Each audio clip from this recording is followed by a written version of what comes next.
All right, so who am I on with today? Who's all here? It's me, Mario. No, I don't. And he's a brother, Luigi. It's me, Little Mac from Punch-Out. You sound way cooler than Little Mac would, dude. Well, it's 30 years later. Little Mac's had a lot of cigarettes since then, especially in the past couple weeks. Shit, we should have done Stephen King names. We're all Arnie Cunningham. I'm Langolier number 4. My name is Mike Phelan. I am with Fanbolt and ScienceFiction.com. Today I am joined by Brad Jones, Doug Walker, and Rob Walker. Today we'll be talking about our top 5 picks for Stephen King TV adaptations.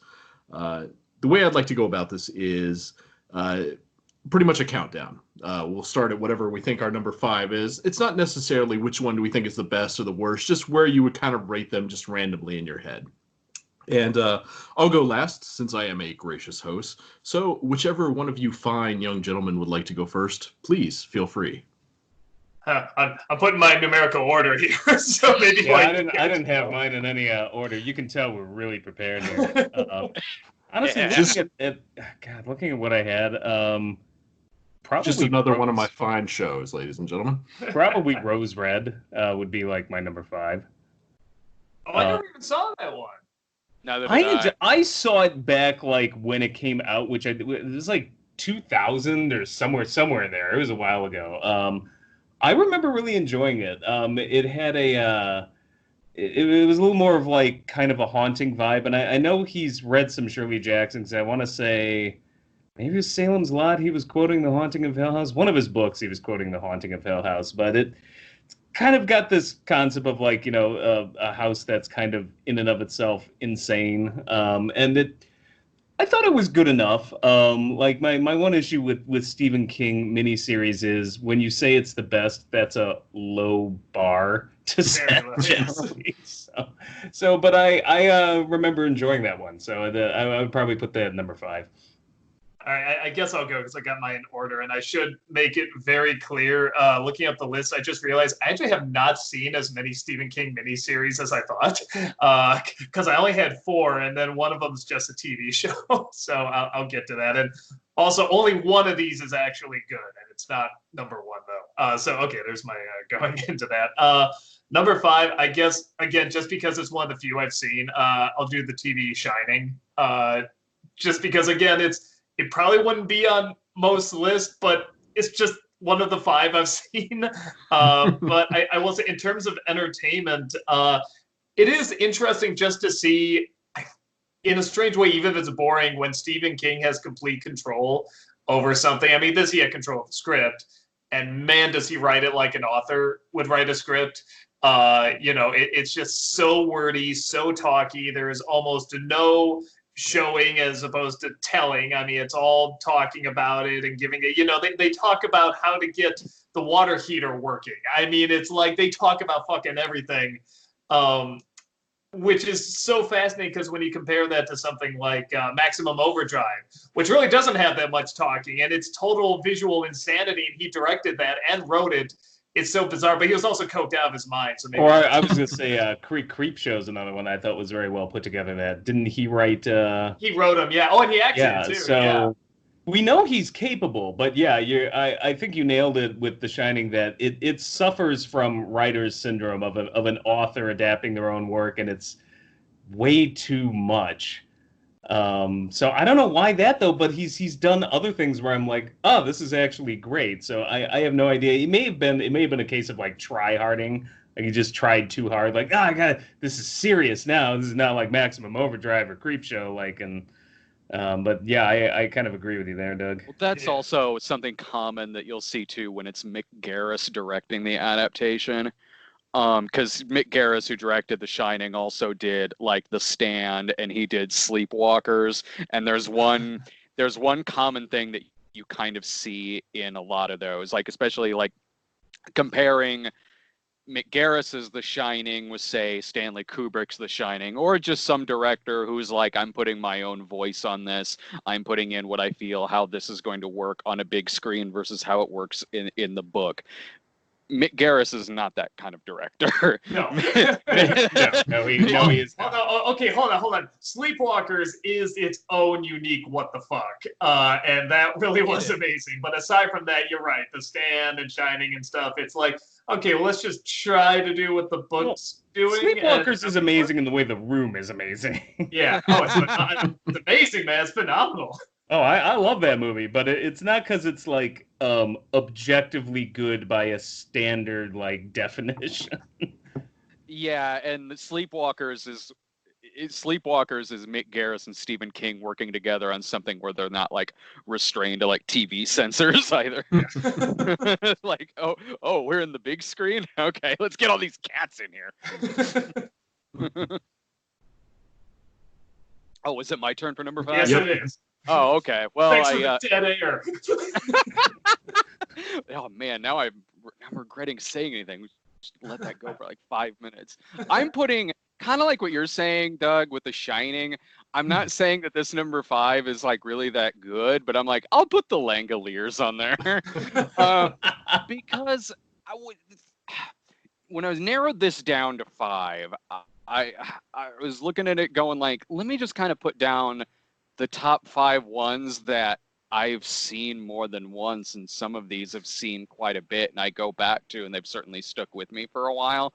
The Langoliers, I'll say this about the Langoliers, for me anyway, it does a good job of pulling you in. Like, absolutely. Yeah. Mixed in with the situation itself, what these people are going through on this plane, it is very Twilight Zone-y, and you sit there over these parts thinking, what is happening here? There is nothing else out there in the world. It is just them on this plane. Nothing seems to exist anymore, right down to there not even being any kind of wind, really. And throw on top of that, too, Bronson Pinchot in the movie, who's amazing at stealing that movie.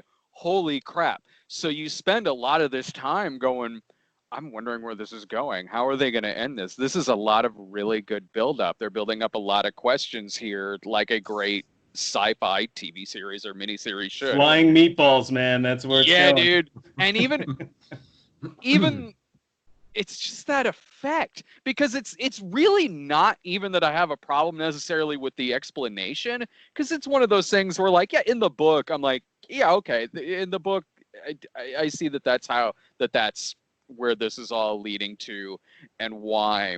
In the movie, it's less that I'm making fun of the ending in it necessarily for where it went in terms of its story, but more so just those effects, man. Those Mortal Kombat, Annihilation. I'm like, this works in the Lawnmower Man because it's supposed to look like a virtual reality. They look like something out of Doom 64, like those flying little meatball demons. Yeah. Is that somehow flatter? Yeah. Exactly.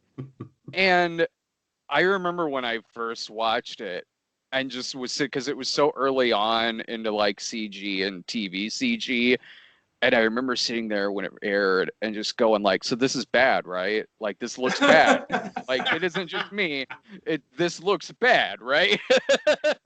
I didn't know what to make of it when I saw it. I know the build-up to those meatballs before you actually saw them was good, because I love that sound and the way it kept building. So much of that movie reminds me of... I was just watching, because now I've got Disney Plus, like a movie like Flight of the Navigator, where you have such a strong first half, and then it goes in a completely kind of goofier direction, and it's kind of like, well, do I celebrate this film for a strong first half, or punish it because it kind of like the second half can't compete with the first? But I love the first half of that movie. I mean, at this point, I'll just say that was going to be kind of my number 4 pick, kind of tied with The Shining, which Doug also picked, because they're both kind of weird and goofy at times, but they both have really, really strong moments. So I don't know, like, Langoliers always still stuck with me, despite all the, insanity of its crappy effects and just kind of goofiness of that idea near the end. It's like, well, of course, time's eaten up with flying meatballs. Didn't you know that? I'm Stephen King. I was coked out of my mind. That's a good point, because it's like the good things about it do still stick with me. And I'll say Here, hold on. I'm going to interrupt just because this is probably going to come up again. Oh, gotcha. You'll have a bit more time to talk about it. It's your number one, isn't it? Not quite. Oddly enough, number 5 for me as well was also Langoliers, mainly because of Bronson's just total meltdown towards the end, but mainly because the very end, the Australian hitman played by Mark Lindsay Chapman, he's very serious. He's just a very man's man, but at the very end, when he knows he's gonna die, he just has this weird orgasmic epiphany about this giant rip coming towards him, where he just like shits his pants in joy, and then poof, just such an anticlimactic ending. And then it's over. Have you seen the behind the scenes? I think it was Entertainment Tonight doing a special on it, and what's his name, Balky? I always forget his name. Bronson Pinchot. Bronson Pinchot. He's kind of hosting and like showing E.T. around, and he is just. It's like he so wants to be Robin Williams, and it's kind of amazing because he's either on some sort of drug or just like, oh my God, I need all the attention in the world. And it's a blast because he's just jumping all over the place, screaming, making jokes, like, drooling on people, doing all this stuff. And everyone either looks at him like, oh, you knucklehead, or just like, I hope you die. He looks like he's coked out of his mind in that movie. There's scenes where, like, when he's ripping the paper or when he goes on those rants, I'm like, scaring the little girl, or the Langoliers will get you. Like, I swear to God, he probably was snorting something, because he just has that look about him. I'm like, I think this dude really is sweating. It ain't makeup. I think Tom Holland, the director, also directed Fright Night, just looked at him and said, can you just give me Evil Ed? But turn it up like another 20 notches. Just do that. The whole movie. Yeah. All three of those layers stick out about that movie, from the stuff that's legitimately good to the stuff that's over the top. And even the ending, it stays with you. No, it does. Are we the new people? Is that us? But no, I remember when I saw that movie the first time, I was like, maybe I was 15 when they ran that miniseries, maybe a little older. But yeah, the first half legitimately creeped me out. I'm like, this is a creepy, and it's what King does. Like, King is always great at setup. I always feel King blows it when it comes to resolution, but the blind girl, I mean, what a terrifying scenario to be blind and then everybody's disappeared. Yeah. Like, you really have empathy for a lot of these different characters, and then some characters you're kind of just like, oh my God, this acting's terrible. But what a brilliant setup. Well, and even that, I mean, I haven't read the book, but I mean, imagine describing that in a book, like from her point of view, just feeling around, there's nobody in this chair, but maybe you feel like glasses or something, and then you're feeling around, you don't find it, and you just keep going seat to seat, and there's nobody, and then finally you say, can somebody help me, I'm blind, and just nobody responds. I mean, it's like, just because you yourself can't see it. I mean, from a writing standpoint, I mean, you're right, that's just such a creepy idea and such a great lead-in. And the conceit of I'm sorry, just really quickly, the conceit of also being stuck with one of those airline passengers, like Bronson Pinchot is, like the entitled white guy who's like, I demand, like, we've all had that scenario where we've been on a flight and it's like, oh my God, will somebody just open the door and kick him off the plane? I don't care if, like, we depressurize, just do it. Cool. So I forgot, was it me who started or somebody else that started? Yeah, I think you started. Well, I'll just say that my number 4 was going to be Langoliers or The Shining. The only thing I'll say about The Shining is I love Steven Weber in that film. Yeah. I think he ties that whole thing together. My biggest issue with The Shining is just what I personally find scary, and the difference between the Kubrick film and King's version is redemption stories to me aren't scary. And it's a redemption story, and it's why the book didn't scare me that much either, because in the end it's about Torrance and like, having this kind of redemption at the end, and like, the kid sees him at his graduation, and I'm like, not scary. The ending to the Kubrick film I thought was scarier, but with what Steven Weber had to do, in this version of the story, which is like, in my opinion, kind of softer, I thought he did an amazing job. He's really what ties it together. It's certainly not the effects, and it's No. certainly, I don't think, scary like the Kubrick film is. But Steven Weber, I think, saves that film big time, or that miniseries, I should say, big time. Well, and I think he feels like he does feel much more like in the book the Jack Torrance in the book, sort of your Absolutely. everyday, run of the mill guy who had this, this past where he was an alcoholic, but it's something where it's like he got better. Where in the Kubrick one, you really feel like, yeah, no, he did it to serve, whatever, keep the marriage and the kids and stuff like Well, that. But he's Nicholson was like, unhinged from the first. yeah, you frame. can tell King he always said wants that, to and I break do agree through. with King's Yeah. criticism of that, but it's still a scarier movie. Yeah. I guess I'll go next here. This one, because again, it's one of the few TV things I saw, and it's the only legit 100% good one, in my opinion. Even though I don't think we've reached the end of it. Castle Rock, which is I think currently on Hulu. I think Hulu's running it, and it's another one of those where it has a lot of the typical Stephen King tropes, but they're kind of, for lack of a better word, they're kind of updated and they seem a little bit more modern. And there's enough depth to it and enough kind of updating that you're like, all right, I'm with this. I'm with these people. I'm with this kind of mystery of this kid who it's the guy who plays Pennywise now. What's his name? Oh, Andrew or Alexander Skarsgård. Skarsgård. Yeah, I just know the Skarsgård part. But yeah, Yeah. so they find him, and apparently this dude passes away, and he was just holding on to this kid, which I never knew Skarsgård was that young playing Pennywise. I was just like, oh my god, because they kept calling him kid in the show. I'm like, what? How old is he? I looked it up. I'm like, oh my god, he's really young. I didn't know he was that young. So he does a great job, and again, trying to put together what exactly happened, what are his powers, what are some of these other people's powers that, again, you've seen a million King stories, but I don't know, it's acted well, it's paced well, it kind of like Langolier is like, you kind of want to learn more, you want to learn more watching it, and you kind of keep going with it. So yeah, I like that one. It's the only one on this list I think is actually legit good. Unironically, it doesn't make me laugh or anything, it's legit good. I got a couple on here that I'm like that with, or I'm like, no, these I can really only say a lot of positive things about. The next one that I have is both. I've got a lot of great things to say about it, and certainly some stuff that doesn't work. And it helps that I just rewatched it recently, and that's The Stand.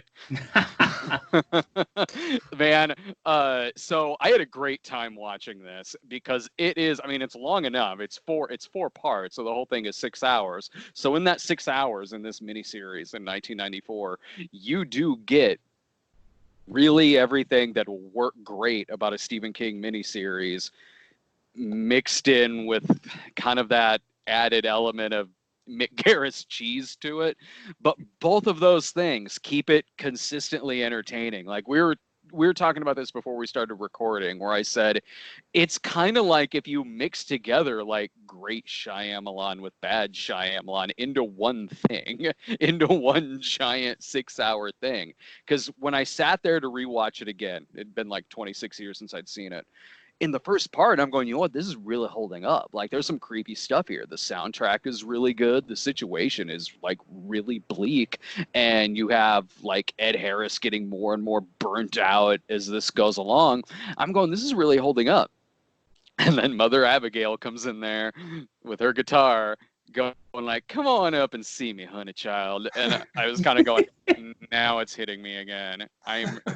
I'm remembering what doesn't work, where it turns into like something 20 times cheesier than a Kendrick Brothers movie.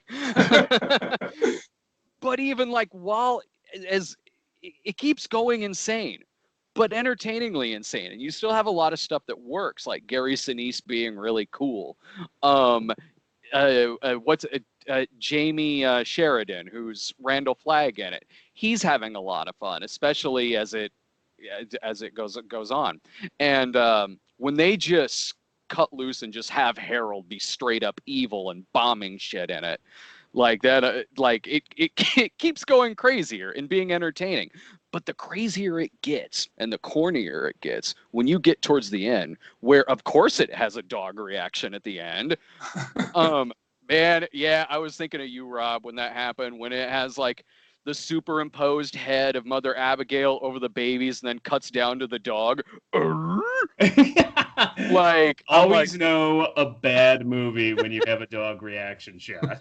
I was going, wow. I'm like, first of all, this doesn't even feel like the same movie from 4 parts. Like even 3 parts ago, where you had this bleak scene where it's playing "Don't Dream It's Over" by Crowded House, and it's showing all the destruction in the world. Would you ever think that 2 parts later, I'm still with you, child? I'm like, bravo, you went for it. Like, I mean, that's why I respect that movie so much. It goes for it. It knows what the book is. It knows what's in the book. Let's put that on visual medium.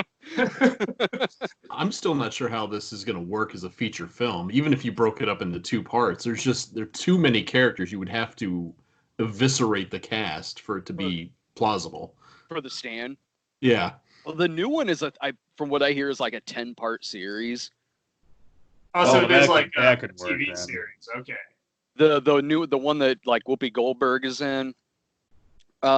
Yeah, which now who knows when that's gonna air.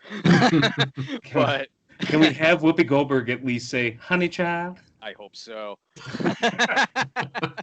I hope she looks just like Tina Turner in Beyond Thunderdome, but still speaks like the older Mother Abigail. I hope she's wearing the exact same outfit she wore in Rat Race, same hair and everything. Exactly. Yeah, that one I think it's made for like CBS streaming, I think, and it's like a 10-part mini. I guess they're just doing it as like a 1 series. Unless it does really well, then I'm sure it'll continue. Then it'll start to tie over with the Dark Tower or something. They'll start making series that just connect. Oh, that's one thing I was thinking about in that movie too, in The Stand, because McConaughey played Randall Flagg in the Dark Tower movie. Jamie Sheridan was great on the miniseries because somehow Jamie Sheridan was way more McConaughey than even McConaughey was. How do you out McConaughey? They gave Randall Flagg way more to do in the miniseries than in that Dark Tower movie. Like Jamie Sheridan got a chance to like really cut loose in that. Now he was having a great time. Kind of wondering how the Dark Tower never became like a full miniseries. It should have. Right? Yeah, like other than that stupid movie. I was gonna say it's such a good film. I mean, I can't believe it didn't become a miniseries. I mean, I was thinking of like one that you would feel would be tailor made to be a miniseries. It's like, nope, we're just gonna do a movie with that one. I'm like, I know. Okay. It made no sense, especially because they just went right for the second book. Yeah. Because it was like, the first book's mostly exposition anyway. I'm like, well, give it to a good screenwriter. They could. I think that brings that up to me, which is Sometimes They Come Back, which was directed by Tom McLaughlin, who also directed Friday the 13th Part 6. And yeah. The short story I really like. The short story is grim, very dark, and ends on one of those great Stephen King notes where there's a victory, but in reality, it's not a victory. It's either hollow or there's an ultimate doom for the victor, more or less. My kind of story. Yeah, the story's about greasers that kill this kid's brother, and then they gradually later in his life they come back by offing his students, and it ends in the TV movie. It ends with a train smashing the greaser's car, and they turn into like these bad Spencer's Halloween mask like demons. It's bad, but the thing that saves it is Tim Matheson's performance, because he just is checked out through the whole thing. He just doesn't seem to care or put it together that, oh, maybe something bad's going to happen. oh, one of my students died mysteriously and suddenly a greaser from my past is back. Oh, how about that? You know, you bring up a Completely. really interesting point, because you were talking about how dark and gritty it is, and it's got this sort of Dune-like ending. Those are the things that actually kind of really scare me, and it's funny because that's the thing that King just generally, from what I get in interviews, doesn't like. He said that Pet Cemetery was one of his least favorite. He says it's so dark, it's so nihilistic, and I'm like, yeah, that's why it's like the only book you wrote that really truly terrified me. I like the ones where it's just like, no, sometimes there's just dark forces out there, and you're fucked. Like the end. That to me is scary. So I have never seen that miniseries. I might actually look it up now based on what should. you Yeah, no, I I'll remember bring being this advertised, up. but I never saw it. I'll And bring the this greasers up are too. teenagers, but they're like actors in their late 20s, early 30s, and it's Of very course they are. obvious. They always are. It's They not were- like it where you actually have kids. It's so distracting. Yeah, I'll go ahead and talk about that one now too, because that one's also on my list. I had that at number 2 on my list. I love Sometimes They Come Back.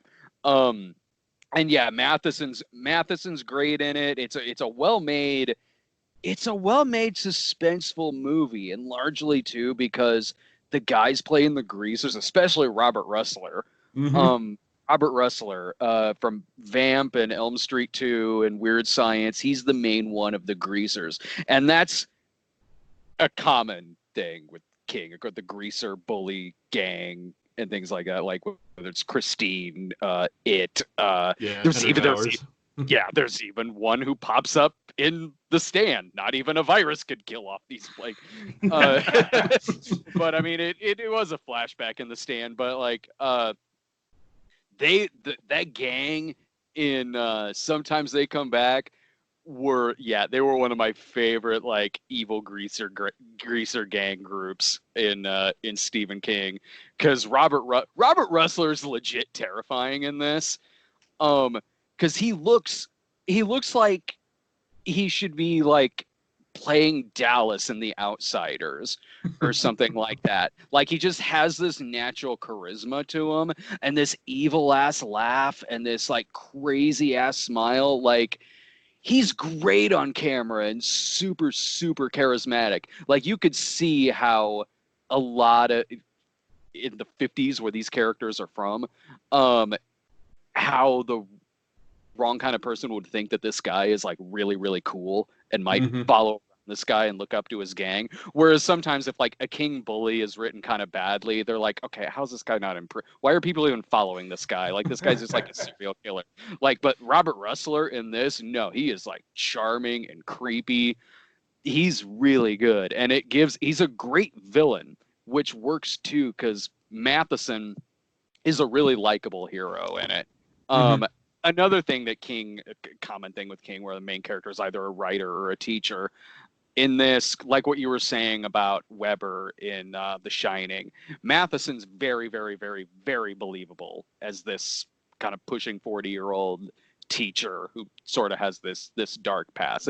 It's a great movie, and it's just like one movie too, so it doesn't run the risk of going too long. But then there were 2 bad sequels. Oh yeah, well there's the direct-to-video sequel. That King had nothing to do with. All right, well, I'll check out the original then. Yeah, no, I actually really want to see that. It's worth it. I think I'm up next, right? Yep. So number 3, it's the Langoliers. We've already talked about that to death, but I guess the few things I'll say is kind of tying back to what you were saying about how it kept your attention. Something what it kind of reminded me of, because I think I was about 11 or 12 when it came out, and I was just at the age where I kind of wanted to see older stuff. I mean, don't get me wrong, I saw stuff like Batman and things there, horror movies and stuff, but the idea of people sitting down and talking and there's not a lot of action going on, you're just kind of listening to people talking and there's a situation going on and it's them trying to figure it out. I remember 2 movies I saw at that time. I saw this miniseries. I saw A Few Good Men. And what I like about both of them is that it has actors that to a kid don't seem like they're going over the top. It doesn't seem like they're going really big. Now, one does it a lot there. If you can men, they're much better. But it's a kind of acting where as a kid, you notice the performance and you kind of like, well, I noticed that, so it must be good. It's leaving an impact. It's leaving an impression. And it's the first one of those, both that movie and the miniseries made me kind of say, all right, well, what are they doing? Is this good? Is, watching Balky go really big and over the top, like, is this good acting or isn't it? And years later, I like looking back and being like, it kind of is and it isn't. You remember it. It's hugely entertaining, but it's not subtle. There's not a ton of layers to it, yeah. But it always. I don't know what you're talking about, Doug. Jack Nicholson has nothing on Bronson Pinchot. Like, clearly, that is the superior performance. And the other thing too that we were talking about, how it kept you engaged. I mean, first, it is a brilliant setup, and even if it is, watching years later, it is over the top and goofy and stuff. I can't think of anyone that would be like, I don't care, and turn it off. Like, no, everyone would have to keep watching that to figure out what's going on. Well, and that's the movie's problem, because then when you get to the point where there's a reveal, you're like, oh, really? Like, and it does too good of a job in the first half. To the story's credit, even though the resolution is pretty silly, I don't know what you could have shown that would make everybody happy. I just don't think you could do it. It was such a good build-up. It's not a question of what you could have shown. It's a question of what you couldn't have shown. And clearly that's flying meatballs. Yeah, no, correct. No, I'm not, like I said, I'm not saying that excuses it, but on the other end, it's like, I don't think there's anything that someone would be like, brilliant. Yeah, that's what I thought, or that makes sense. It's like, not everyone's probably going to be let down with whatever. It's the Star Trek V problem, which is once you've come up with the very concept of searching for God, you've already set yourself up for a disappointing resolution.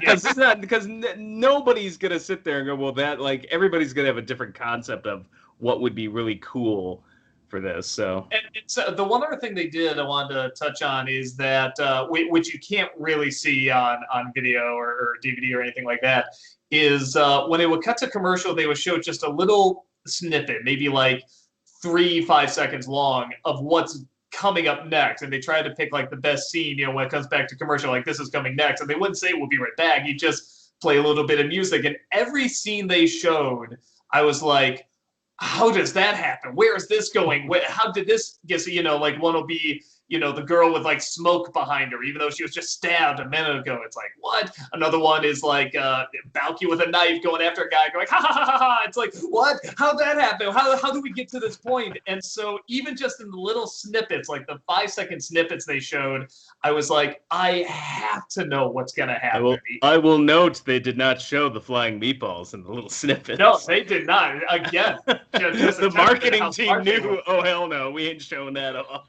Yeah, dude, like doing like episodes on It and The Stand, that's been my favorite part of doing those, is going back and looking for those commercial bumpers.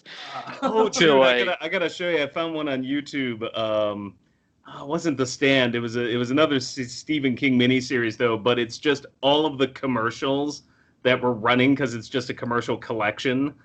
So it's actually pretty hilarious what we were all watching back in like 1990. Yeah, that was how I found those bumpers for The Stand. Was just like, typing in like the date and ABC and commercials. There's like an ad on there for City Slickers premiering the next day. Wow, when shoulder pads roamed the earth. Yes, I'm done. Who's next? Is it me again? Please keep all of those in. That's where we attach the commercial breaks. I get. Am I next, or is it someone else? It's you, Rob. All right, I'll go. So my number 3 is The Stand. Again, this is the common King problem, as we're finding out when we talk about this. The first half. The first half still to this day sticks with me. Yeah. I thought that portrayal of the pandemic and society kind of falling apart was really amazing. And because like a lot of when you ask like top 5 Stephen King things, a lot of them were not me thinking what was objectively always the best, but what stuck with me. Because particularly when you're doing horror, you want something that lingers. And the first half of that really lingered with me. I remember seeing it when it came out, And I remember like it was being hyped like crazy. I remember that the opening really grabbed me, and then yeah, that second half, it's all the magical realism stuff where I think it just all falls apart. And I find that's common with a lot of Stephen King projects where I'm like, I love the setup, and then when you get into the kind of magical realism part of it, it kind of falls apart. There's like I either can't suspend my disbelief or it's too goofy, but despite all that, that first half of it, like, and I watched your review, Brad, and I agreed with it. The first half's where all the best stuff is, and it still holds up, I think. It does. So, it does. I recommend that for the first half and the second half if you want a few good laughs. And again, like things that are working for just completely different reasons, like Corin Nemec sitting there yelling at Laura San Giacomo because she's interrupting his disco music. You could probably make classic. You could probably start off a good adaptation of The Stand by starting with Night Surf, the short story that's kind of a prelude to it, and build up the very human element of a pandemic with a bunch of kids just understanding that, or coming to the realization they're going to die of this. Yeah. Captain Trips is going to kill them, and then start working up to the weird, fantastical parts. Because I think if you bring it on early or like halfway through, it feels like it's two separate entities. Yeah, I think what needs to happen... You don't get any of it early enough. I think what needs to happen is Stephen King needs to just go outside right now with a mask on and take notes and then just be like, oh, so this is what it's like when I don't have ghosts, to interrupt things or magic. It's like, oh, so this is what really scary shit's like. Randall Flagg gets all his followers because he's got all the toilet paper. Exactly. Now there's a Stephen King story. That's the one we need. MOON. Well, it'll be like the Lawnmower Man. It'll be the TP Man. Well, and in Dreamcatcher, you already made the toilet pretty scary, so I mean, it connects perfectly. It's true. Well, Tom Cullen was the original Duddits. I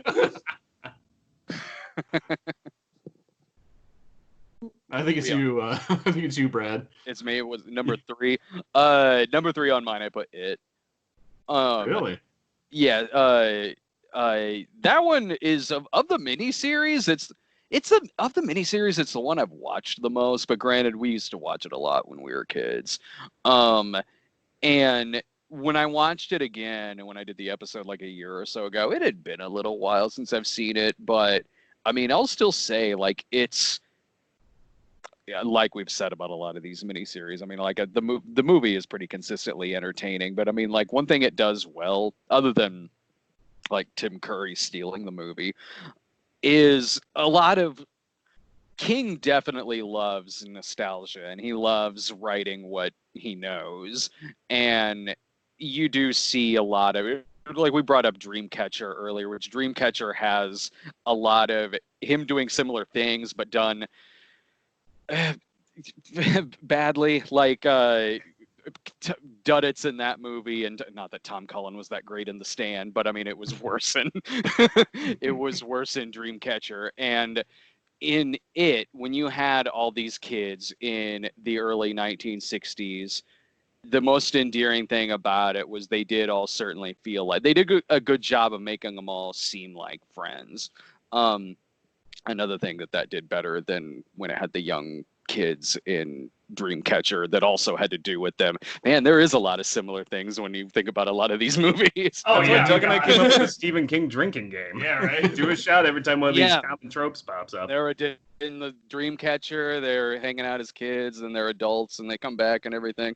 But in it, pretty much everyone, I think, does enjoy... Isn't it pretty unanimous that everyone enjoys the first part better than the second part? Yeah. Oh, God, yes. Yeah, okay, yeah. Hands down. And it has a lot to do with those kids. Those kids are all mostly really, really good. And they're good at really feeling like friends. And the movie takes time out to actually show them doing a lot of things that aren't horror related, that are just related to them being kids in the early 1960s, whether it's them going to see a horror movie, them running from the bullies, them building a dam, and just kind of hanging out. And that makes it more effective when the horror stuff really, really does start happening to him. And the movie set that up really well too, where it had that opening shot of the kids standing there after they've defeated it in the 60s. And Jonathan Brandis says, if this happens again, we need to come back. And it's a good setup because it's like, damn, what happened to these kids in the early 1960s? You need to have empathy for your characters. And like that's something that, particularly in that one with the kids, he did really well. And that goodwill from that carries the second half in a way that if you really didn't nail the first half of that movie, I don't think it would have been remembered.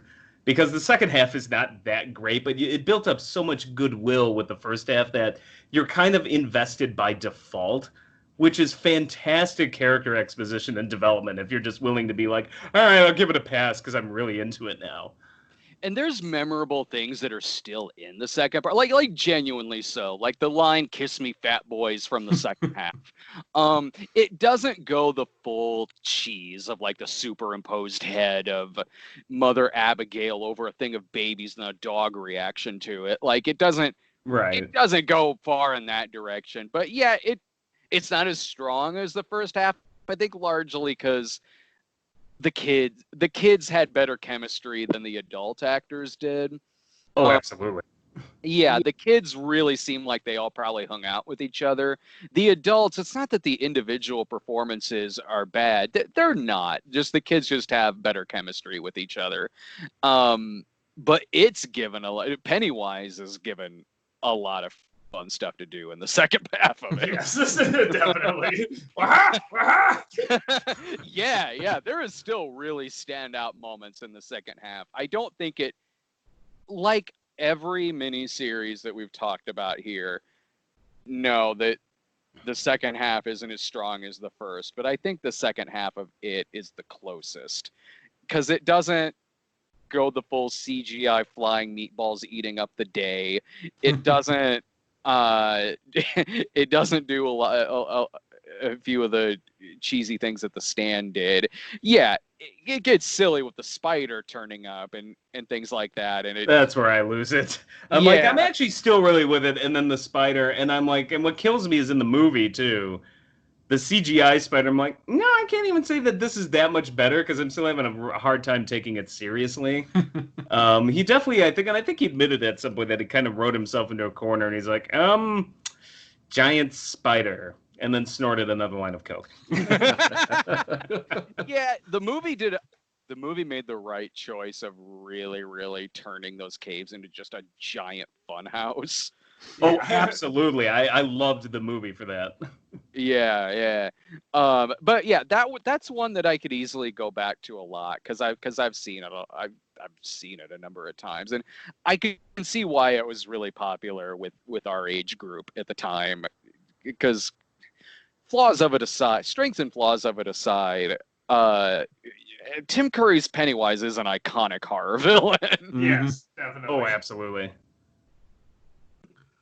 All right, I guess it's my turn. I won't let the silence sit there for too long. You're the host. Lead us. My number 3 is Nightmares and Dreamscapes, particularly two of the parts of the anthology, which the first one is Battleground, which is directed by Brian Henson. It's about a assassin who just finished murdering an owner of a big toy company. So he gets back to his penthouse, and a package arrives, and it's full of little army men and vehicles and whatnot, and they come alive and they attack the assassin. So he has this giant battle in his penthouse, and it's almost identical to the short story version, which is really good and ends with a bang, for lack of better words. But it's such a weird premise, and it's pulled off so well by Brian Henson. He gets the army guys to look like army guys. He's got little, like a Rambo like army guy, and he looks really good. And just this idea of having to fight something so small that is so deadly, it just kind of just stuck with me ever since I saw it. And the other one is another one of those King things where you get a victory, but honestly you lost everything. Is called The End of the Whole Mess, which is about two brothers that find this cure for anger. And the way they find it's like this little epicenter of like this town where the water in the town makes people very passive. And so they collect the water and then they launch it into a volcano so it gets up into the stratosphere and spreads all around the world. But the problem is with the passiveness comes early onset Alzheimer's, which everyone just forgets how to care for themselves, care for their children. The world's peaceful, but everyone's dying just all over the place. There's no getting away from it. And it's a great premise because look at this great thing we did, but look how we just fucked ourselves. I like that. That's another miniseries I haven't seen. I gotta check that one out. I haven't seen that one either. That's it's funny when you said there's this episode directed by Brian Henson, and it's about this guy leaving this toy store. I'm just like, I'm sold. I don't even care what happens. Brian Henson and a toy store, Stephen King. I am so sold. Most of the other stories in that anthology aren't that great, but those two are the standouts. I wish that level of Brian Henson had made it to that movie he made a couple years ago, which I completely forgot the name of with Melissa. Oh, the murder mystery, whatever. Happy Time Murders. Yeah, yes. That was it. Oh, I heard it was bad, man. I heard it was really bad. Yeah, that sums up my number 3. It just hit me. Netflix movies don't count, do they? Which ones are you thinking movies or minis? Like, is it multiple episodes or is it just one? They're a movie. I was just making sure because if that counted, I would have redone this whole list, but I don't think they do. Because there's a ton. I was like, oh wait, that was a good Netflix movie. Wait, that was good, but I don't think that counts. Okay, number 2, since we were just talking about it, It. God damn it, that's my number 2 as well. Okay, well we can talk about it together because what you were talking about with Tim Curry, obviously Tim Curry's having the time of his life. With the grown-up actors, I will say that we talk about, they didn't have as good chemistry, but I kind of like because they're apart for so long. And I actually do kind of like when they get the phone call, they have a flashback. I actually didn't think that was such a bad idea. I know why they did in the films. They had it where the first half is the kids and the second half is the adults. I know why they did that. But I thought in terms of miniseries, that was a pretty clever idea to show what's happened, how much time has passed, how they've changed, and even how they kind of got to that change. Like, I love John Ritter, he gets the phone call, and then you cut to him younger, and you see him, like, if you saw the kids lined up, you wouldn't guess that kid was John Ritter. It's one of those things where you kind of immediately see it, and you don't have to wait a movie to see how they turned out. To a point where in the second film, isn't like the chubby kid, isn't he just like a beefcake in the second movie? Isn't he just like super, super built? Yeah. I guess they're all pretty built, actually. They all look pretty good in the second movie. I mean, that's part of it too, is that they seemed a little bit more like, they're all a little goofy. I know it's a miniseries and stuff, Stephen King miniseries, but somehow they seemed a little bit more real and believable, maybe because they looked a little bit more natural. I think the acting in It Part 2 felt more real, but the way they looked in the miniseries felt more real, if that makes sense. Well, they have that TV cast quality.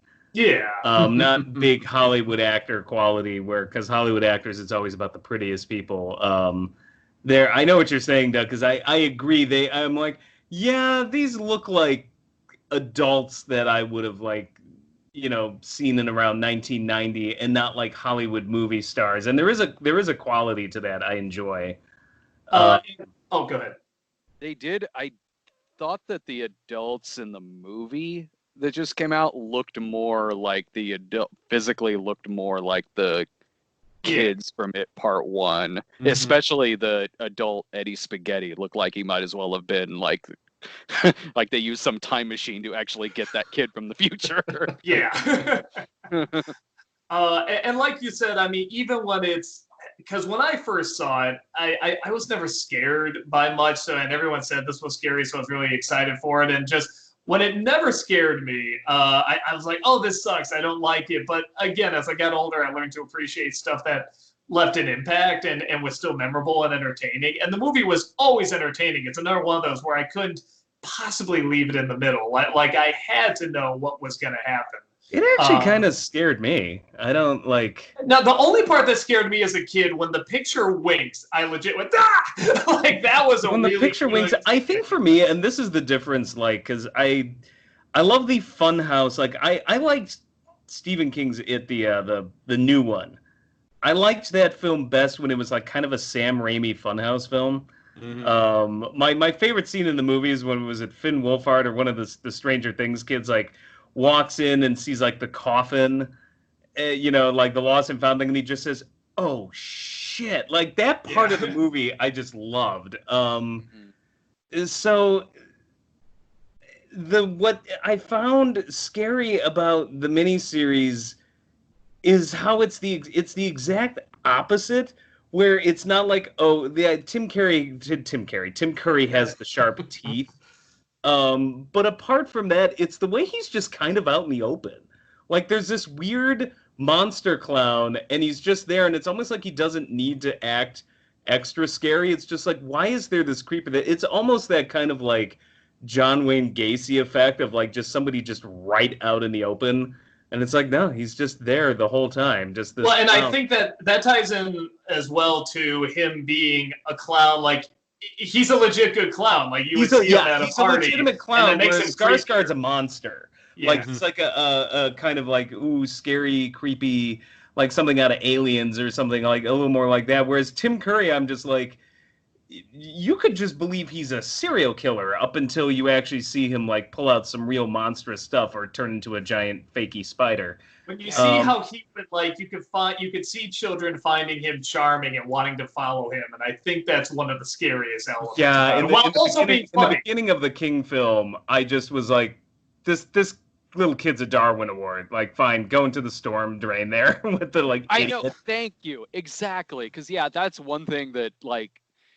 Tim Curry's did way better, where it's like, yeah, man, you're right in bringing up Gacy, where it's like, okay, yeah, this is just like a total straight up like child predator who is good at being a clown, who is like practiced this for a long time. Which is funny because we say that, but Gacy, like, he didn't really prey on young children. Like the clown thing was a side job, but it taps into that fear.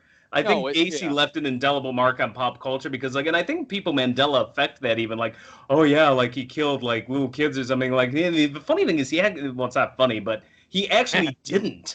No, it was all young men. Because of the clown, we just assume it must have been that. and because of Stephen King's It. It was the Gacy and Pennywise. But yeah, I find Curry actually like way creepier because of that, because he's just so obvious and not trying to be scary. I know. Like it's almost like he's beyond that need to even try. It's just like I find that like that for me is what creeps me out about his performance in that movie. Yeah, dude. Like when Curry's like in the storm drain and everything, it's like, yeah, okay, I can see how maybe someone would be lured into making that mistake because he's doing a good enough job being just this entertainer.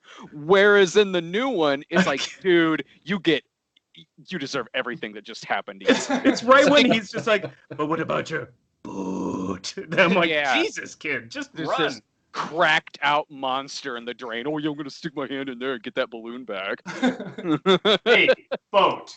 He's getting his boat back. Or his boat, yeah. I think for me, because I picked it as number 2 as well. The one thing that one of the reasons I put it so high is because despite whatever problems it has, it still was a cultural phenomenon. Mm-hmm. Oh, yeah. I mean, even people who didn't grow up with it, I think, know Tim Curry as Stephen King's It. I mean, our generation certainly does. And I remember, like, at school, you could not get away from it. It was like, did you see it? Did you see it? And ABC or wherever it was running, I was promoting the shit out of it. And it's because of that, it's still stuck to this day. And I think a good miniseries, even if it's got a lot of warts and all, like, you still remember it. And like, Stephen King's It, like, I still remember that to this day. And particularly the kids stuff, the adult stuff, not quite as much, but kids were still talking about it for years after it aired too. My friends would still talk about it a few years after it aired. Oh yeah, and I don't even have a fear of clowns, and Me it kind too. of got to me a bit. So I'm not one of those like, oh, clowns, creepy people. Like sometimes they can be, but not a clownophobe. So My number 2 is Sometimes They Come Back. I already talked about that one. I could talk about the sequel, but I haven't seen it. Have you read the short story? It was that in Night Shift? Yeah, it was part of the Night Shift. Okay, collection. yeah, long time ago, like in like 6th grade or something. I read that because I think it was. Is that the one that was supposed to originally be part of Cat's Eye? Yes, yeah, it was. Yeah. They're like, let's do that in its own movie. I have, but it's been like since 6th grade since I read that. There's a good dark part about it because the father makes, well, he doesn't have a kid in the short story, but he makes this like dark pact in order to get the greasers, and he cuts off both of his index fingers. He throws them into a pentagram, and Yeah. they like the whole thing when his brother died is reenacted, but the demon ghost version of his brother kills the greasers, but then he realizes that that thing is going to be with him the rest of his life, and that's that great dark false victory ending. And I kind of wish they would remake it to show that you can't just make a pact with a demon and just walk away from it scot-free. It just seems like it was an ending that But the then TV one movie hope should is have there had. for me, man. It's like the ending of the Mist movie. Like in the novella, it ends with the word hope, but there is no hope at the end of the Darabont movie. Oh, I hated the ending to that movie. But that is a king ending. That's the way it should have been. The way it was set up and everything. I actually laughed at it, but I don't know. I kind of feel like I know what they were going for, but I would have preferred the Terminator 2 style ending, where they're just driving on and they don't know what's going to happen. I would have been like, yeah. The way they did that, where it's like, the gunshots and then the reveal of, and I'm just like, I just started laughing. I was like, ha ha! Oh my God. I just couldn't take it seriously. Yeah, Brad, do you have anything more? They might remake Sometimes They Come Back. We've now gone in like a loop of like Stephen King TV movies where they're all just starting to be remade, and like I can honestly see why. Like I can see why you would want to remake The Stand. I get it. There's things you could improve upon with that. It wouldn't surprise me if they did Sometimes They Come Back. It's still a story that would really, really hold up. And of the King Greaser villains, yeah, like I said earlier, it's Robert Russler in that. One of my favorites of that genre of King villain. Him and the dude who played Buddy Repperton in Christine. That dude was scary. This scary ass Steven Tyler looking dude who's a student at this high school. What was weird about the greasers when they show their demon form, 2 of them are just guys in makeup. The third guy is just a really bad puppet. Oh, that's right. Yeah, it's I just forgot about that. With that big maw, and every time they show him, it's just like the maw just opens all the way up, and he's just going. Yeah, that was sentimental. This is so Stephen King. We get it. You grew up in the Greaser era. Actually, so that is an interesting point. Because we were talking about it and how it was set in the '60s, and it's nostalgic for King. I do think that's one thing the miniseries definitely even better than the movies does, is it's set in the proper time frame, because King wrote it so it feels like the 60s, and it feels like he had a passion for that. Whereas the movie, one thing that bothered me was, well, the 80s are in, let's set it in the 80s. And if you didn't tell me that was the 80s, like if you didn't have like a hint dropped here or there with like, Batman on the marquee in the background, 1989, I would have had no idea, nor really cared. And also, it just didn't seem important to me. It updated it enough in the miniseries to make it really still feel like the book. Because in the book, it's like 1957 or 1958 or something like that, and in the miniseries, it's like 1962. So it's like, yeah, okay, there's enough of it. You probably really didn't have to change much right there. Just adding in the Temptations on the soundtrack. For my number 2 is Salem's Lot, the 79, 78 version, directed by Tobe Hooper. You son of a bitch! You stole my number 1! I won't talk too long about it. I'll just mention the couple things. No, you talk all you want, man, because that movie's great. Fred Willard as the skeezy real estate agent. That's Yes. even though he's only in it for like that first like maybe 45 minutes of it, he's so great because it's not the Fred Willard we get now. It's Fred Willard when he was trying. So he's fun as a very sleazy guy who's banging some other guy's wife. James Mason as Martin Barlow's Yes. familiar. He's so stuck up and proper and British, but he has just that slight bit of ham to his character later on in the movie when he's just full out evil. That it's such a joy to watch. It's like he just wants you, preacher. Just if you just heard that just like in a normal everyday like setting, you wouldn't think much about it. But just in that face the masters. and Reggie Nalden, I think that's the guy that plays Barlow. No lines whatsoever. Just the greatest makeup effects that took away all those romanticized ideas about vampires, and just gave you that good old Nosferatu evil. Thank you. Yeah, that shit was haunting. Yeah, the great eye effects and just all throughout the like cat eyes, like when they're in the dark, it's so creepy. Yeah, look at me, teacher. Just everything about the way they presented their vampires was great. There was nothing that felt cheap about it. There's hammy parts in it. There's some bad effects. There's some questionable dialogue, but those vampires are scary. There's an actual menace. You don't think they just want to fuck you. You feel like they have a purpose, and that is the town. It's a legit, like if you get into it, if you let yourself go a bit, and like overlook the dated effects now and everything, like it's legit scary. It's one of the few King projects where I'm like, all right, I'm legit scared. Like the idea behind this scares me because like jump scares are one thing. Like the new It had plenty of jump scares, but it didn't scare me. Mm-hmm. Like really like get me on a psychological level where I'm like, oh, I'm terrified just thinking about that. But Salem's Lot did, just like Pet Sematary did. Like there's something about those stories where it's like just darkness and these vampires, and then going into that small Maine town, Salem's Lot there.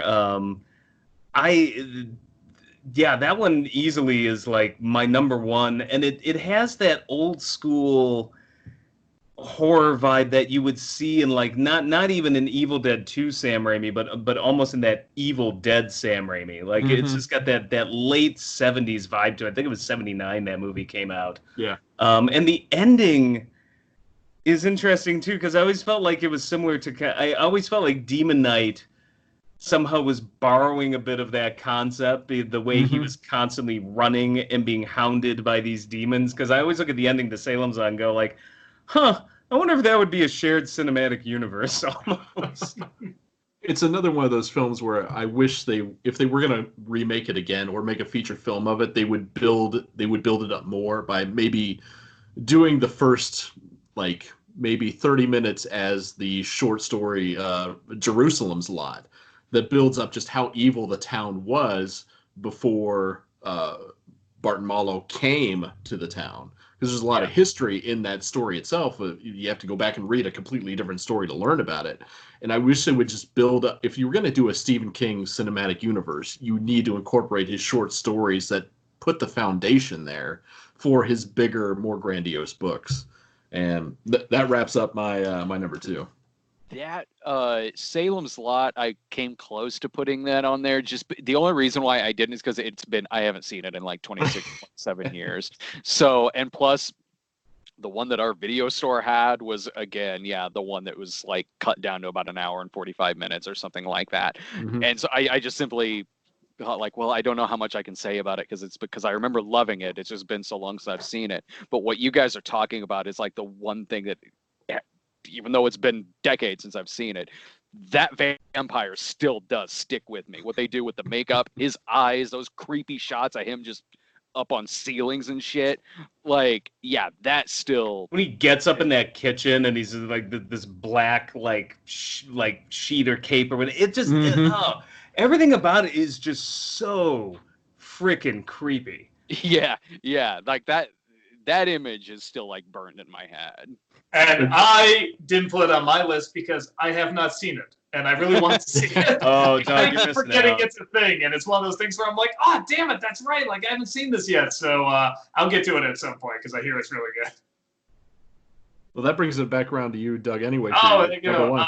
Yeah, I guess again, I'm not saying this is like good, but in No, terms this is your favorite movie ever. in terms of like what's the most entertaining for these Stephen King miniseries, I love the shit out of the Tommy Knockers. Oh yeah, I think it's hugely entertaining. I mean, you got typewriters that type themselves, a police officer that just has a room of terrifying dolls that she ends her tour of jail with for whatever reason. You have aliens at the end. You have people going into closets and disappearing. A magic act that actually works that this little kid does, and they can't find the little brother. And somehow you work in Native American stories and traditions into there too. And it is just a fucking blast. The first time we saw it, I mean, we were just howling with laughter. And I just remember when that movie ended, I'm like, what the or when that miniseries ended, I was like, what the fuck did I just see? It's one of those where it has a disappointing resolution, but just compared to everything else, like if it had one that made sense, you'd just be like, oh, what a letdown. Like, of course it has to have a crazy It's the ending. miniseries equivalent of Sleepwalkers, I think, where it's just like, what the hell was he on? And I'm pretty sure from what I read that Tommy Knockers was the one, like, I thought I remember reading an interview somewhere where he said he had given up drugs, started to think he should give up drugs when he's like, yeah, I remember I wrote Tommy Knockers and I have no memory of writing it. Like, I was just coked out of my head, and I'm like, well, it shows. And it's ironic because a lot of it's about a guy trying to beat addiction. A lot of it's about beating addiction, honestly. Yeah. A lot of lipstick. Stephen King is about beating addiction. Yeah, right. no, What but you this know. one, a lipstick that laser zaps people. That's right. I forgot about that. Yeah, I could just keep going and going and going. It's just hugely entertaining. I think you nailed it with Sleepwalkers. It's like Sleepwalkers with even more like out of the box thinking shit. Like an exploding soda machine. I mean, like I'm just the more I think back, I'm like, oh yeah, and that happened, and that happened, and that happened. Like it's almost like a game of Mad Libs where it's like, all right, just make a movie where a soda machine is the villain and lipstick lasers are the villains, and you know, like somehow this is all supposed to be. I don't know if it was supposed to be scary, but it was super entertaining. No, what it is like when Stephen King was writing and he was at his most coked out and everything, you could tell from watching the movies what he was paranoid about the most when he was on drugs. And that's right. machinery. Machinery and greasers. No, greasers, I think, is just like it appears to be a very natural phobia since he was a little kid. But when he was at that point in the 80s, when he was on drugs, oh no, trucks were and machines were gonna kill his ass. Does that mean when he did Needful Things that he was really afraid he'd have to sell everything to a pawn shop if he failed? Exactly. Rock bottom, you sell your shit. Rob, you're next. Yeah, well, I mean, my number one is Salem's Lot. You son of a that bitch. was gonna be. I was hoping no one else would pick it. I'm like, I'm gonna be so clever, and then, but no,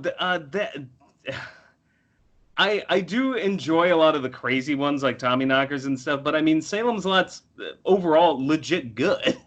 Like, I could not put that one in my opinion as number one. I mean, maybe there's others that are legit better, like they're objectively good, like better than Salem's Lot, but I haven't seen every Stephen King miniseries. There's already a couple you guys have mentioned tonight that I haven't seen, so but yeah, if people haven't seen Salem's Lot, I would recommend like trying to hunt down a copy. As you mentioned, like James Mason is just so amazing. It's this snooty little and the setting's fantastic. It's because he always sets things in Maine, but I love this just creepy little town. And I don't know. I don't really have anything negative to say about it. It's the only negative things about it is that for some people, they're probably like, well, these effects don't hold up or this and that, but it's 1979. So you can frickin' deal. At least They it's hold up CGI. way better than a lot of stuff from the 90s of it. The effects. Oh, sure. There's a lot of bad CGI that is not held up, including the Langolier meatballs.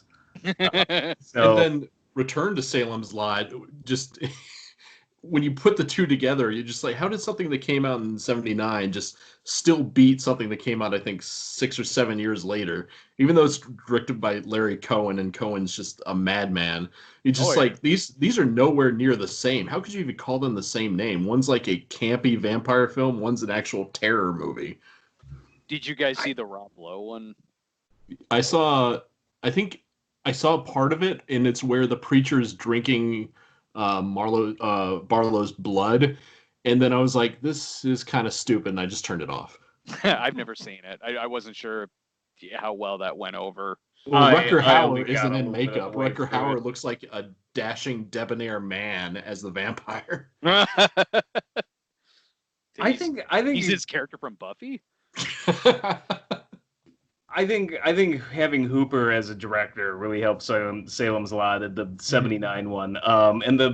Well, he had a lot of references to things like Psycho in there and Nosferatu, and he, that's always the case because so much of film is essentially ripping off. There's very few times where you go like, well, they were a 100% new innovator. You're always pulling from the past, and he knew exactly the right things to rip off. Like just beautifully executed, like picked all the perfect things and created something that is creepy and is still its own thing. I mean, you look at that vampire and you're like, oh, Nosferatu. But the way it's put in that like casual, like rustic Maine setting and everything, and the way it plays out just in something as ordinary as like a kitchen, like in this house, it just really, really works in a way that I don't see really ever much with vampire things, because I don't find vampires generally that scary. I think they're always handled horribly. And Salem's Lot is one of the few where I'm like, nah, this thing's really freaking creepy. So yeah, that would be my number one favorite. So you're saying you don't like the horny vampires? I'm not an Interview with a Vampire guy or Twilight or I'm not even like, I love anime, but if it's anime with vampires, even then I kind of tune out. So, to me, vampires are monsters. The few I like are your classic Dracula, where I'm like, okay, well, he can dress fancy and stuff. He's a Romanian noble, but I love Gary Oldman's Dracula. But Gary Oldman's Dracula I thought was really creepy as hell, particularly in the castle sequence. So. And of course Bella and Christopher Lee and all the others. So what about Dracula 2000, where he turned out to be Judas? We don't speak of such things. Oh my god! Friends do not let friends watch Dracula 2000.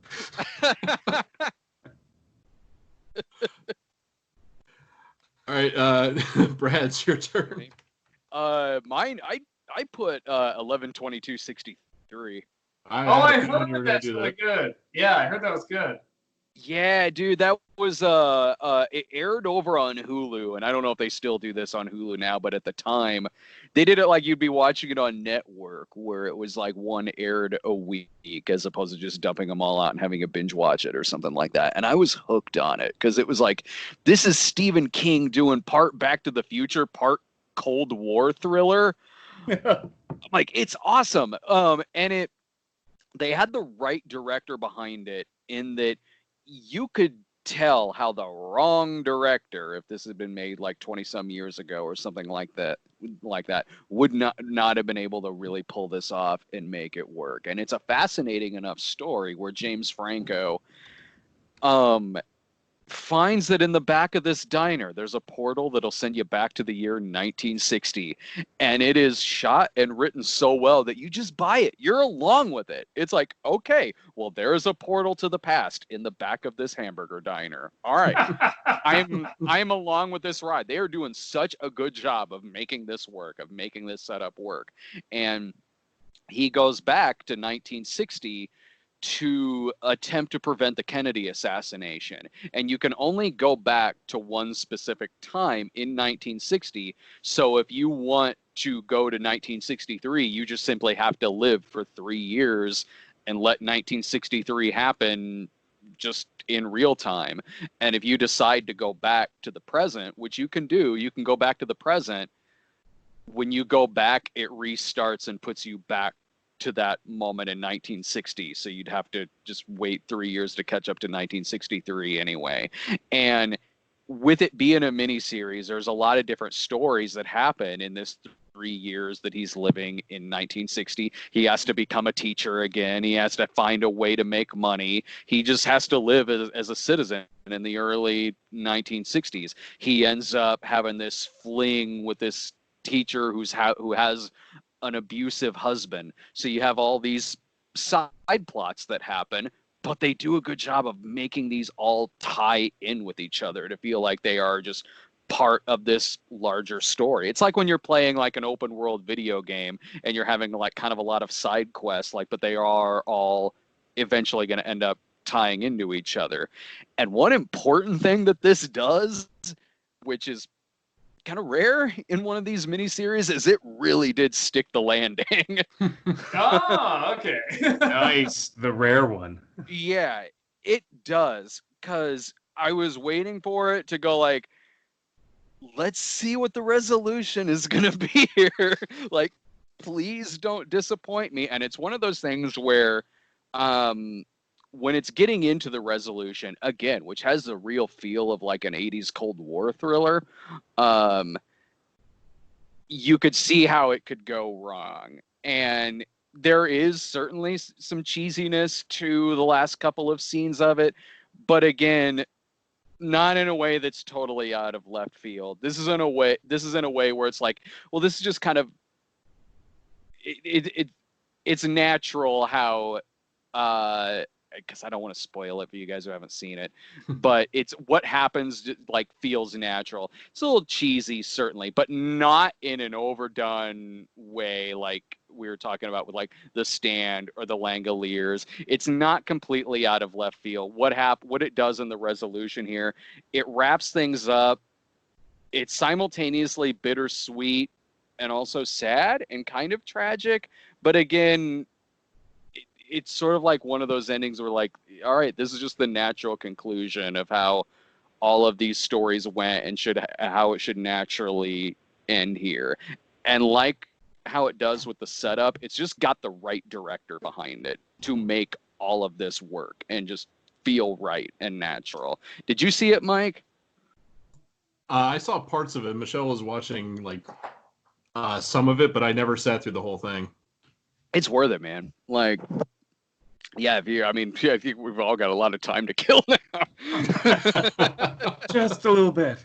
Yeah. My number one is, it's not going to be much of a surprise that it's It. I grew up in the 80s. I grew up in a video rental store. That was my daycare. I sat in the back room. My mom would just be like, "Oh, watch whatever you want." Well, this explains a lot. Really stupid. Really stupid. So, it'd be like watching Reanimator and all that shit. So I was raised. One of the first I think one of my favorite horror movies from the 80s in that video store was Halloween 3. And it is also directed by Tommy Lee Wallace, who directed Season of the Witch. So there was just something that clicked when I watched it. It was like I'm starting to recognize tropes of directors and their style and stuff like that. And that's when I started realizing, like, oh shit, I'm going to end up in the entertainment industry because this is kind of that thing I latch onto. And there's something just that works so right about it that no matter how different it is from the books, and it's massively different in parts. Sometimes it had to be. Yeah, I mean, the little gangbang sequence. Yeah, you know the scenes. Television.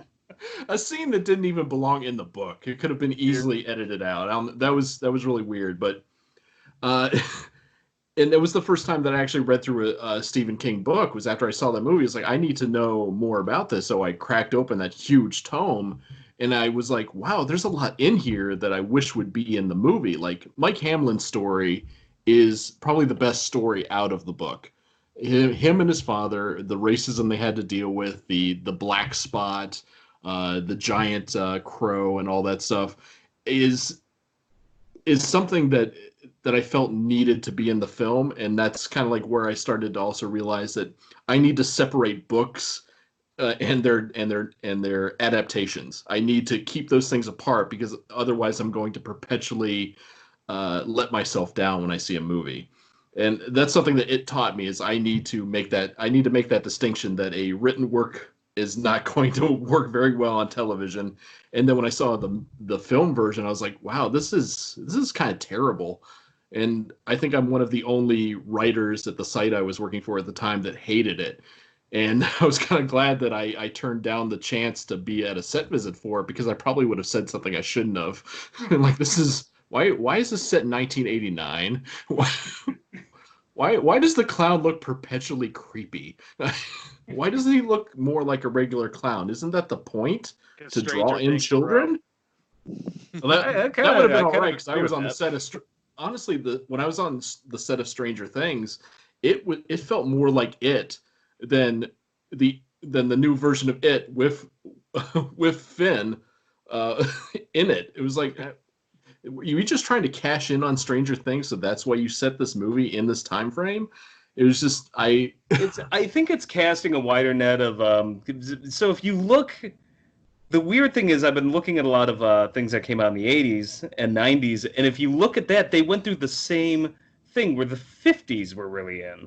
And then it became the 60s, and then it became the 70s. So I don't think it's just Stranger Things. I think Stranger Things is the symptom of a bigger disease of we are always obsessed with nostalgia, and the way it seems to work with generations, it's about 20 years back. So they were looking at it, it's like, well, what's in now? Well, the 80s are in again. So we'll set it in the 80s, and and as I said, like at least Stranger Things to me, I really feel like that's in the 80s. I just wasn't getting that vibe from the movie. I'm just like, yeah, if I didn't see a couple of like hints dropped here or there, it still feels like a 60s story, like that these kids dropped out of the actual Stephen King story. I didn't feel it was really updated to reflect like, oh, this is the 80s, apart from, oh, the fat kid liked New Kids on the Block, I guess, Yeah, like the clothing, whoever did the costuming made it feel like it was very early 70s. So that's what threw me off when I first saw the trailer for the film. I was like, did they jump ahead 10 years? And then it turned into, they jumped ahead 40 or 30 years. Like, I didn't dress like that in the 80s when I was a kid. No, I didn't either. I was like, what are, it was weird. Why does no one have a Megadeth shirt on? Or why does no one have a Bart Simpson shirt? I pretty much just dress like I do now. Just a little larger is all. I mean, I get why. Another reason why I get why. Not saying it worked or didn't, but philosophically, like why I didn't mind the idea of the new one being in the 80s was because it was like, well, the miniseries, it was the 50s. I was like, so philosophically, I'm kind of just like, well, if you're going to do it again, might as well update it because you're at least doing something different. Not saying it did it well or bad, just like I get the mindset of like, well, this is at least setting itself aside and doing something different than the miniseries did, as opposed to just doing the same thing again. They didn't talk like 80s kids, though. That's what threw me off, is I'm just like, I didn't talk like this. Nobody's like, it's still, because King wrote it to be set in a certain decade, when they translated the screenplay, it still felt like it was somehow set in the 60s. I'm like, this is just confusing me. Yeah, they kept the beep beep Richie thing, which doesn't work, and no one in the 80s would make that kind of reference. No, absolutely. I think the other thing the film version failed at is it made Mike Hamlin a non-character. Yeah, dude. Oh. And they gave him a gun. They gave him a goddamn gun. It just seems like it's like they didn't know how to approach the character because they set it in a different era. Like, you could still tackle racism. You could still make this a very poignant character and an important one. And they're like, nah, he's just going to be a kid raised by his grandpa, and he's going to shoot a clown with a gun. Wow. I didn't mind the new one, but I'm with you. I didn't mind it. Like, in that there were a lot of things about it I thought did work, but overall, if I'm gonna revisit something, I'm revisiting the miniseries. Yeah, the new one works best when it's like a funhouse movie. And then when Yeah. it gets drunk on its own lore, like I find it unintentionally funny, but I don't think that's what they were going for. Yeah. Yeah, when they tried to give you the backstory of it in that really quick, like, Weird ass flashback. flashback. Yeah, Oh, man. we were our whole crew there. We had Tamara and Malcolm. Like we were all just in hysterics, laughing. So it's a good time. Just I don't think it's the way the film intended. Yeah. That wraps it up for my number one. I don't know if you guys have any thoughts on Stephen King's works that you'd like to see brought to the small screen that you think would actually work, or anything like that. Feel free to pitch your ideas, or we can just end the discussion outright. Well, I had one earlier. What did I say earlier? That was like, why didn't they just turn that into a miniseries? I can't remember. I can't remember either. We're talking too much. Damn it. Oh, the stand. No, what are we doing with the stand? You can go back and listen. Yeah, go back and listen to the beginning. The only reason I'm saying that is because I have to head out here in a bit. So so if y'all want to talk, that's fine. I gotta get going. Thank you very much, Doug. I appreciate you being on. Absolutely. Thank you so much for having me, Matt. Of course. All right, take care. You too. Phew, I thought he'd never leave. Good. Now What we an can asshole. now we can get to our real lists. Really, Doug? Tommy knockers? Okay, some of us are trying to take this seriously, jackass. I felt if I had opened it up to be all of his adapted works, it would just be it would be too hard to narrow down. It would just be too. There's no way. Because I think everyone would have had more or less this almost like completely different things where we would have no cross sections of commentary. Yeah, I mean, I don't know if I can think of any others that should be adapted into a miniseries, because a lot of his works, even in movie form, are too long to begin with. Mm-hmm. Well, I think Graveyard Shift or Gray Matter, just an anthology collection. Yeah, like Sure. I would like to see the like Graveyard Shift. Any of his short stories collections would be good because you could do it like Creepshow. It doesn't have to be as goofy as Creepshow, but that's honestly I've always thought this for years is King works best in a short story novella format. Yes. Which is why I think a lot of some of the bigger movies they don't translate well. I think his short stories are always really tightly written, and like you don't notice the tropes as much a lot of times in his short stories. So I think you nailed it. I think that would be the way to go. it'd be interesting to see like a version of the Running Man that is more faithful to the Bachman book. As I love the Running Man movie. I love the Schwarzenegger movie. I absolutely love it.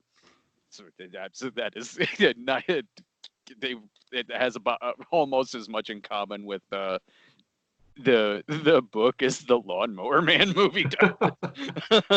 So like seeing like I could see that maybe being a TV adaptation. Like I probably wouldn't like it better than the Arnold one, but I'm like, well, it'd be interesting to see where it would go, being more like the Bachman book. Well, I think now that we have streaming services that aren't beholden to censors, it gives the filmmakers a lot more freedom, which is why I think things like a shorter version of Graveyard Shift, or even The Mangler, a better version of The Mangler would work. Because I forgot about The Mangler. the best part of The Mangler is King's description of the people being pulled in, and then when the Mangler comes alive and is walking through the streets. That would work great in like a 30-minute short. And Gray Matter as well, because there's a build-up in Gray Matter, which ends on another one of those sour notes. But the build-up there, seeing that body horror, and then getting a little bit of lore in this part of Maine that it's set in during this blizzard, where you learn that there's also a giant spider in the sewers that's like trapping kittens, and then you have a guy who's slowly metamorphosizing into this giant blob of jelly that's starting to separate. It's just something that would just be very powerful, but as long as it's short. Because I feel the longer you drag out a Stephen King work, the less potent it becomes. Yeah, I agree. Miss... So I didn't even like the Green Mile was one that I want to really love that movie, but instead I'm just like, God, it's so long. I do miss big event miniseries though. Like, where they announce it for too. like every day for like 2 weeks straight. I do. I miss that, man. I mean, now when there's like some mini series thing that does like hit the trends and things like that, like, it's a binge watch thing, so you got to watch it whenever. And also they get stupid with it, where it's like, oh, now we got Joel McHale dressing like the Tiger King. Like, oh, okay. I hate society nowadays. I know, like that. You're turning into your cat, Brad. Turning into Lloyd. That's why me and Lloyd are kindred spirits. He also misses big event water cooler television. I miss old racist Disney stereotypes like the Siamese cats. I'll put in my DVD for him. But yeah, I know, like, it was fun having all that gigantic build up on television, and this is just what we did on like Saturday night, Sunday night, and Monday night. Like, I'll stick it through because I got nothing else to do. I can't even remember the last big television event that I actually was looking forward to. I think it was now that I think about it, I think it was like early 2000s. It was supposed to be like a part found footage movie about this family that gets like stranded in the desert. They come across a part of like this sand plane that's been turned to glass from a nuke, and then they get trapped in like a diner where they become part of like this collective. And that was the last thing I can remember like watching, but because the commercials made it seem like it was supposed to be like a Blair Witch movie. Yeah. It kept showing you found footage shit, and then you watch it and it's a bog standard sci-fi horror movie that you forget everything about and then don't recall it until 20 years later. I think the last thing I was excited for was Children of Dune when they ran that on the Sci-Fi Channel.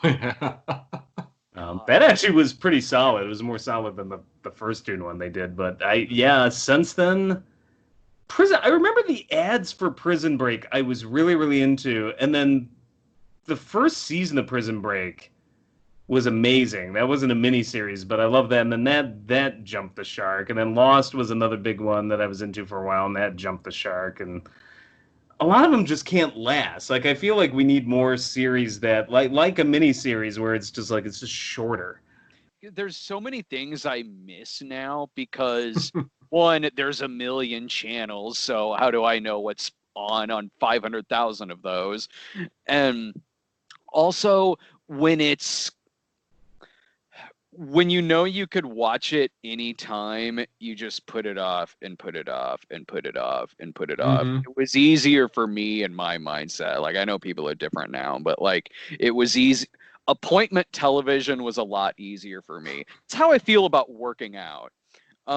It's why I needed a personal trainer, because I know I'm going to be there. I have this appointment at 7 with this personal trainer. You leave it up to me, I'm never going to work out. It's the same with television shows for me. You leave it up to me, yeah, I'll watch this later.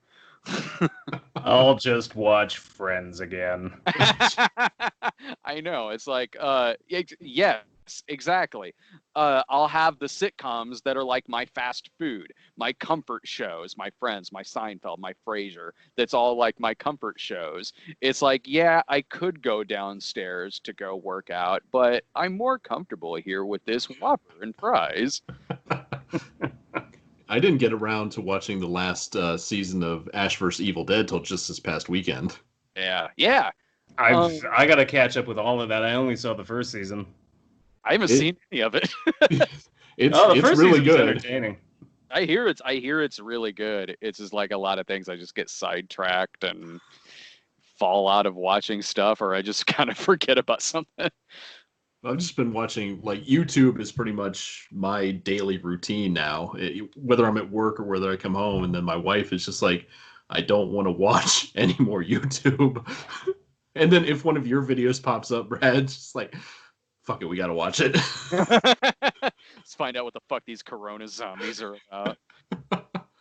But yeah, then she's got the stuff that she likes, like Outlander, which I tried to sit through and I didn't get it. I actually liked Outlander, but I liked that first season the most when it was like in Scotland and it was way more about blood and guts. But yeah, that show's dragged on too long as well. And now it's all just bad green screen where they're always on a riverboat in America. And I'm just like, this is a badly shot film or a badly shot series. Yeah, no, and the stuff shot in Scotland, like the season 1 I was totally into. And then my wife explained to me, it's like, well, we leave Scotland and never go back. And I'm like, but they lied to me. That's what it made it look like the show was going to be about. Yeah, I'll usually, that's what I'm like, oh, maybe I'll just like watch a season of 90210 or something.